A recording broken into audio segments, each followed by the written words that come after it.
மகாராஷ்டிரா மற்றும் ஜார்க்கண்ட் ஆகிய இரு மாநிலங்களிலும் நடந்த சட்டப்பேரவைக்கான பொதுத் தேர்தல் முடிவுகள் வெளியாகியிருக்கின்றன.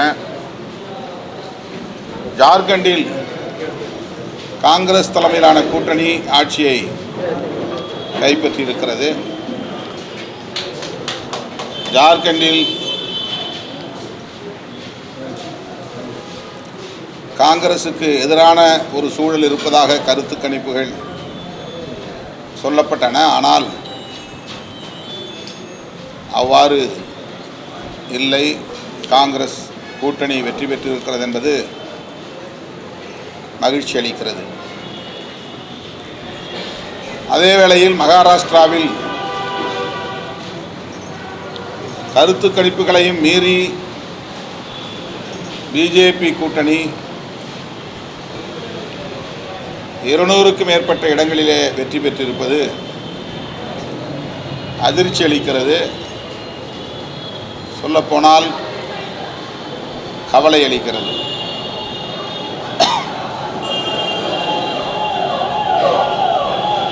மகாராஷ்டிராவில் பாரதிய ஜனதா தலைமையிலான மகாயுதி என்னும் அந்த கூட்டணி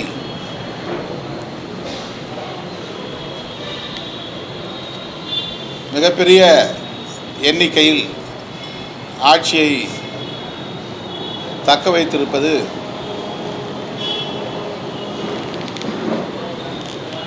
பாஜக அரசின் மீது வைத்திருக்கிற நம்பிக்கையின் வெளிப்பாடாக சொல்ல முடியாது. எதிர்க்கட்சிகளின் வாக்குகள் சிதறி போயிருக்கின்றன. குறிப்பாக காங்கிரசுக்கு வாக்களிக்கக்கூடிய 2 பெரும் சமூகங்கள், ஒன்று தலித் சமூகம், இன்னொன்று சிறுபான்மை சமூகம். இந்த வாக்குகளை ஒருங்கிணைப்பதிலே இந்தியா கூட்டணி வெற்றி பெறவில்லை. குறிப்பாக பிரகாஷ் அம்பேத்கர் அவர்களின் தலைமையிலான வஞ்சித் பகுஜன் அகாடி என்கிற கட்சி 237 இடங்களில் வேட்பாளர்களை நிறுத்தியது. அதே அளவுக்கு பகுஜன் சமாஜ் கட்சியும் வேட்பாளர்களை நிறுத்தியது. இந்த 2 கட்சிகளும் கணிசமான வாக்கு வங்கியை கொண்டிருக்கிற கட்சிகள். மகாராஷ்டிரா மாநிலத்தில் தலித் வாக்குகளை இந்த 2 கட்சிகளும் வெகுவாக பிரித்திருக்கின்றன.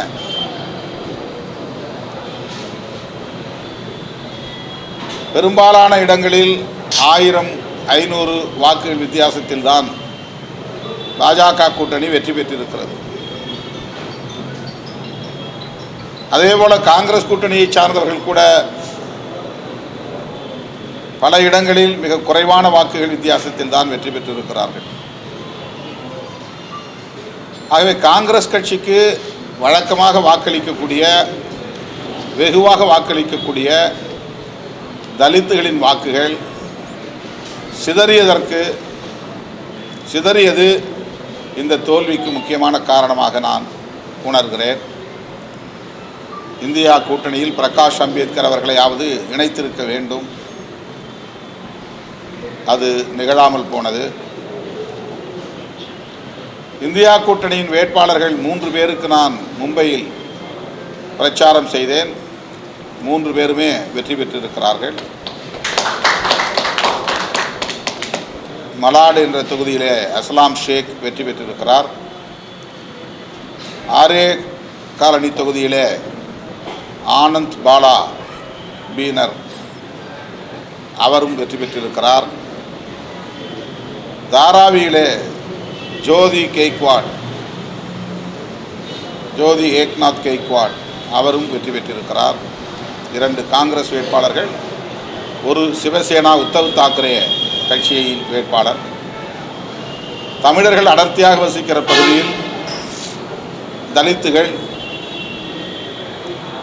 பெரும்பான்மையாக வசிக்கிற பகுதியில் இஸ்லாமியர்களும் தாராவிலே மிக அதிகமாக உள்ளனர். இந்த பகுதிகளில் இந்த 3 வேட்பாளர்களுமே வெற்றி பெற்றிருப்பது மகிழ்ச்சி அளிக்கிறது. மகாராஷ்டிரா தேர்தல் வெற்றி, பாஜகவின் வெற்றி ஒரு நல்ல அறிகுறி அல்ல. அது கவலை அளிக்கக்கூடிய ஒன்றாக விடுதலை சிறுத்தைகள் கட்சி உணர்கிறது. நாடாளுமன்ற தேர்தலில் ஒரு காங்கிரஸ் அதற்கு பின்பு வரக்கூடிய ஹரியானா, மகாராஷ்டிராவில் வெற்றி பெறுவதன் மூலமாக இந்த ஆட்சி மிக அழுத்தத்துக்கு இல்லாமல் கிடைக்கிறது. அதுக்கு சாதகமான ஒரு களம் இருந்தால் கூட அதை வெற்றியாக மாற்றுறதுல காங்கிரஸ் தொடர்ந்து தடுமாறுன்னு ஒரு பார்வை இருக்குது. இந்த தோல்விக்கும் முக்கிய காரணமாக காங்கிரஸ் ஹரியானாவுடைய தோல்வி இது மகாராஷ்டிராவில் ஒரு பாதிப்பு இல்லை. மாநிலத்துக்கு மாநிலம் அரசியல் சூழல்கள் வேறுபடுகின்றன. இதை நாடாளுமன்ற தேர்தலோடு நாம் பொருத்தி பார்க்க தேவையில்லை. தேர்தலுக்கு முன்பு நான் ஓரிரு நாட்கள் மகாராஷ்டிராவிலே இருந்தேன், மக்களோடு இருந்தேன். அப்போது ஆளும் கட்சி கூட்டணி, அந்த ஆளுங்கட்சியை சார்ந்த கூட்டணி கட்சிகளுக்கு எதிரான மனநிலை தான் மக்களிடத்தில் மேலோங்கி இருப்பதாக பலரும் சொன்னார்கள். என்சிபி, அந்த தேசியவாத காங்கிரஸை பிஜேபி உடைத்தது, சிவசேனா கட்சியை உடைத்தது. அந்த கூட்டணி ஆட்சியிலேயே நிறைய அதிகாரம் தொடர்பான குளறுபடிகள், முரண்பாடுகள், ஒருவருக்கு ஒருவர் காலை வாருகிற சதி முயற்சிகள், இப்படி ஒரு பலவீனம் இருப்பதாகத்தான் பெரும்பாலோர் கருத்து சொன்னார்கள். அப்படியே ஆட்சி வரக்கூடிய நிலை இருந்தால் கூட அறுதி பெரும்பான்மை பெறுவதற்கு வாய்ப்பில்லை, கூட்டணி கட்சிகளின் துணையோடு தான் பாஜக மீண்டும் ஆட்சிக்கு வர வாய்ப்பு இருக்கிறது என்ற கருத்து நிலவியது. ஆனால் எல்லாம் தலைகீழாக மாறியிருக்கிற சூழலில் ஏதேனும் தில்லுமுள்ளு நடந்திருக்குமோ என்ற கருத்தும் இப்போது மேலோங்கி இருக்கிறது. பாரதிய ஜனதாவை பொறுத்தவரையில் அனைத்து சதி முயற்சிகளையும் மேற்கொள்ளும் ஆட்சியை கைப்பற்றுவதற்காக.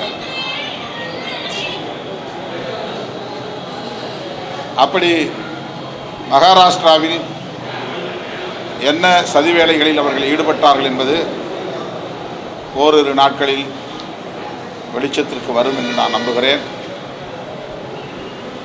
இது எதிர்க்கட்சிகள் மீண்டும் விழிப்புடன் இருக்க வேண்டும் என்பதற்கான ஒரு எச்சரிக்கை மணி என்று நான் கருதுகிறேன். மக்கள் மத்தியில் கட்சிகள் உடைக்கப்பட்டது பெரிய தாக்கத்தை ஏற்படுத்தாங்க.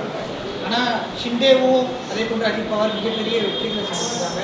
சரத்பவார், உதய் தாக்கரேவுடைய அரசியல் அடுத்து என்ன ஆகும் அப்படின்ற கேள்வி ஒரு மிகப்பெரிய தோல்வியை சந்திச்சிருக்காங்க.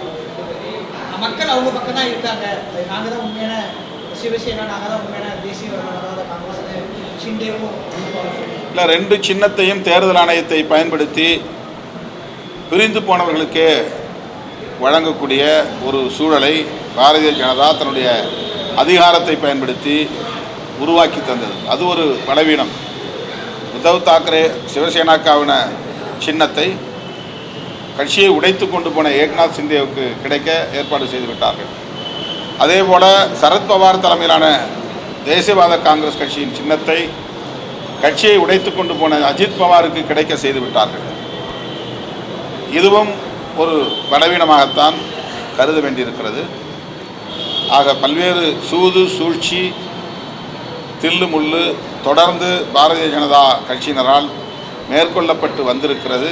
அதனுடைய ஒரு விளைவாக இது நேர்ந்திருக்கிறது என்று கருதுகிறேன்.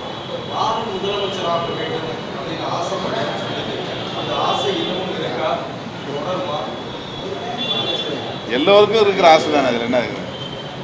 நான் 20 ஆண்டுகளுக்கு முன்னால் ஒரு பேட்டியில் சொன்னதை நினைவுபடுத்தினேன், அவ்வளவுதான். அதில் எந்த கற்பிதமும் இல்லை, அதாவது உள்நோக்கமும் கிடையாது. விடுதலை சிறுத்தைகளுக்கு ஒரு நினைவூட்டும் வாய்ப்பாக அதை சுட்டி காட்டினேன், அவ்வளவுதான். ஜெயக்குமார் கூட சொல்லியிருக்காரு, திருமாவளவன் முதலமைச்சராக வர வேண்டும் என்று ஆசைப்படுறாரு, எனக்கு அவ்வளவு உங்களுக்கு ஆதரவாக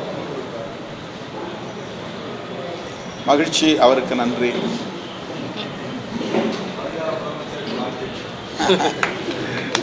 ஏற்கனவே காங்கிரஸ் வந்து தமிழ்நாட்டு முதலமைச்சரை பார்த்தாச்சு, திமுக அதிமுக பார்த்தாச்சு. இனி வருங்காலங்களில் மற்ற கட்சிகள் முதலமைச்சரை தேர்ந்தெடுக்கக்கூடிய வாய்ப்புகள் இருக்கா தமிழ்நாட்டில் கலந்து? இது வந்து நாம் ஒரு கோரிக்கையின் மூலம் நிறைவேற்றக்கூடிய ஒன்று அல்ல, உழைப்பின் மூலம் சாதிக்கக்கூடிய ஒன்று. மக்களின் நம்பிக்கையை பெறுவதன் மூலம்தான் இதை எய்த முடியும். இது ஆன் டிமாண்ட் செய்ய முடியாது. மக்களுடைய நம்பிக்கை பெறுவது எப்போது? அந்த சூழலில் மக்கள் நம்மிடத்திலே அதிகாரத்தை ஒப்படைப்பார்கள். ஆகவே மக்களின் நம்பிக்கையை பெறக்கூடிய அளவுக்கு நாம் கருத்தியல் அளவிலும் செயல் அளவிலும் உழைக்க வேண்டும். மக்களோடு நாம் இணைந்து பணியாற்ற வேண்டும். அப்படி ஒரு சூழல் வந்தால் மக்கள் நம்மை கைவிட மாட்டார்கள்.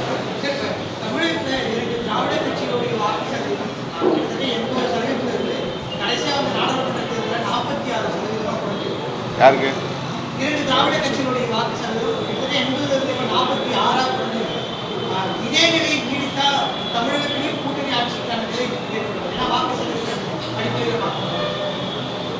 இது வெறும் டேட்டாவை வச்சு ஒரு முடிவுக்கு நம்ம வர முடியாது. ஒவ்வொரு தேர்தலையும் வெவ்வேறு மாதிரியான வாக்குப்பதிவு சதவிகிதம் என்பது மாறுபடுகிறது. வாக்கு பெறுகிற வாக்கு வங்கியின் சதவிகிதம். திமுகவை மட்டும் நீங்கள் எடுத்துக்கொண்டால் கூட ராஜீவ்காந்தி படுகொலை செய்யப்பட்ட நேரத்தில் 2 இடங்களில் தான் அவர்கள் வெற்றி பெற்றார்கள். அதை வைத்துக்கொண்டு இனி திமுக எழுந்திருக்காது என்ற ஒரு கருத்து சொல்லப்பட்டது. ஆனால் மீண்டும் அவர்கள் ஆட்சிக்கு வந்தார்கள்.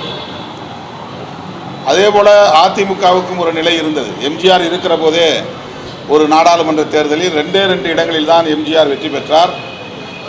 மொத்தம் 40 தொகுதிகளிலே 38 தொகுதிகளில் அதிமுக தோல்வியடைந்திருக்கிறது. மறுபடியும் அவர் ஆட்சிக்கு வந்திருக்கிறார்.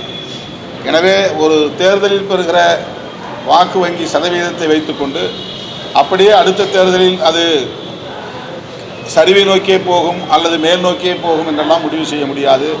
தேர்தலுக்கு தேர்தல் நிலை மாறும், சூழல் மாறும். மக்கள் விழிப்புணர்வு பெறுகிற நிலையும் இன்றைக்கு அதிகரித்து வருகிறது. முன்பிருந்ததை விட இப்போது விழிப்புணர்வு அதிகரித்து வருகிறது. எனவே அவர்களுக்கு எந்த நேரத்தில் யாருக்கு வாக்களிப்பது, யாரை ஆட்சி பீடத்தில் அமர வைப்பது என்பது நன்றாகவே தெரியும். வெறும் டேட்டாவை வைத்து நாம் ஒரு முடிவுக்கு வர முடியாது.